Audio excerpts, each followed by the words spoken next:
یہاں خادم خداوند یسوع مسیح ہے جس کا نام مبارک ہے۔ وہ یہاں کہتا ہے خداوند نے مجھے رحم ہی سے بلایا، بطن مادر سے ہی اس نے میرے نام کا ذکر کیا، اس نے میرے منہ کو تیز تلوار کی مانند بنایا۔ یہ الفاظ مسیح میں کس طرح پورے ہوتے ہیں؟ دراصل یہ واقعات پورے ہوئے، اور کچھ لوگوں نے یہ کہا کہ عظیم آیت یعنی پچھلے باب 48ویں باب کی 16ویں آیت میں لکھا ہے، جس وقت سے وہ تھا میں وہیں تھا، اور اب خداوند خدا نے اور اس کی روح نے مجھے بھیجا ہے۔ اس کی وضاحت اس باب میں کی گئی، اور مسیح کے متعلق جو الفاظ ابھی آپ نے پڑھے ان کے پورے ہونے کے حوالے سے اس میں نئے عہد نامے کی سادہ سی معلومات درکار ہیں، تاکہ معلوم ہو کہ ہر بات مسیح میں مکمل طور پر پوری ہو چکی ہے، اور کیا اس کا نام ماں کے باطن ہی سے رکھا گیا۔ اگر آپ متی 1 اور لوکا 1 کو پڑھیں تو آپ کو معلوم ہوگا کہ اس کے یسوع نام کا ذکر کیا گیا، چاہے کنواری مریم ہو یا بڑھائی یوسف، اس نے میرے منہ کو تیز تلوار کی مانند بنایا۔ کیا مسیح ایسا تھا؟ در حقیقت جب آپ متی کا 22واں باب پڑھیں تو آپ کو معلوم ہوتا ہے کہ مسیح اپنے مخالفوں کا منہ بند کرنا جانتا تھا، اور ہم مکاشفہ سے یہ جانتے ہیں کہ اس کے منہ سے 2 دھاری تلوار نکلتی تھی، جو کہ مسیح کے کلام کا ایک عکس ہے، جس کا مقابلہ نہیں ہو سکتا۔ مجھ کو اپنے ہاتھ کے سائے تلے چھپایا اور مسیح 30 برس تک ظاہر نہ ہوا۔ اس نے اسے شریروں کے ہاتھ سے چھپایا، لہٰذا وہ اس تک نہ پہنچ سکے، حالانکہ انہوں نے بارہا کوشش کی کہ اسے مار ڈالیں، لیکن خداوند نے اسے اپنے ترکش میں چھپا رکھا، جس کے ساتھ وہ جنگ میں داخل ہوا اور ابلیس کو شکست دی اور نجات اور بحالی اور چھٹکارے کا کام کیا۔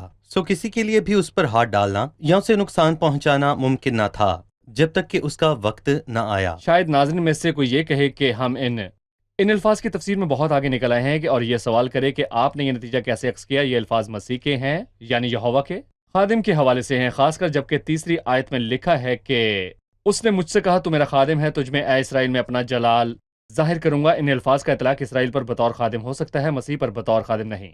آپ انہیں کیا جواب دینا چاہیں گے؟ 5ویں آیت ہے، اس لیے وہ جس نے مجھے رحم ہی سے بنایا تاکہ اس کا خادم ہو کر یعقوب کو اس کے پاس لاؤں اور اسرائیل کو اس کے پاس جمع کروں، یوں فرماتا ہے۔ خدا کا خادم جو اسرائیل کو اس کے پاس لائے گا، سو اسرائیل خود اس کا خادم کیسے ہو سکتا ہے؟ سو یہ مسیح کے لیے کہا گیا، اور میں یہاں پر یہ کہوں گا کہ مسیح کو انگور کا درخت بھی کہا گیا، اور یہ بالکل واضح ہے۔ یسایہ 5 میں تاکستان اسرائیل ہے، لیکن اس انگوروں کے تاکستان سے ناکام تعلق پیدا ہوا۔ یوحنا 5 مسیح نے کہا کہ انگور کا حقیقی درخت میں ہوں، جہاں پر اسرائیل ناکام ہوا اور مسیح کامیاب ٹھہرا۔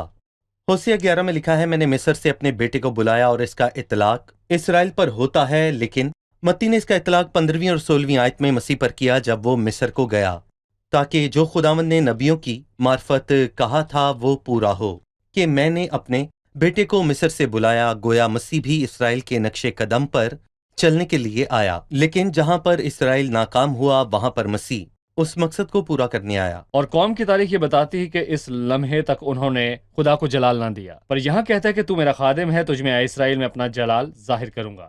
شاید اسرائیل مستقبل میں خدا کو جلال دے، بہرحال ان الفاظ کا اطلاق فی الحال ان پر نہیں ہوتا۔ بالکل۔ تب میں نے کہا، میں نے بے فائدہ مشقت اٹھائی، میں نے اپنی قوت بے فائدہ بطالت میں صرف کی، تو بھی یقیناً میرا حق خدا ان کے ساتھ اور میرا اجر خدا کے پاس ہے۔ مسیح بطور خادم یہ بات کیوں کرتا ہے؟ در حقیقت مسیح کی مانند کسی نے خدمت نہیں کی۔ اس کی خدمت کے نتائج کیا تھے؟ در حقیقت اس کی انتھک خدمت کے بدلے میں نتائج بہت ہی قلیل تھے، اور ان حیران کن معجزات کے بدلے بھی جو کہ میں کہوں گا کہ یسوع المسیح نے لوگوں کے درمیان کیے۔ تب میں نے کہا، میں نے بے فائدہ مشقت اٹھائی، میں نے اپنی قوت بے فائدہ بطالت میں صرف کی۔ اور میں کہوں گا کہ ہم متی کی انجیل میں 11ویں باب میں اس کا عکس دیکھتے ہیں، اور وہ اس وقت ان شہروں کو ملامت کرنے لگا جن میں اس کے اکثر معجزات ظاہر ہوئے تھے، کیونکہ انہوں نے توبہ نہ کی۔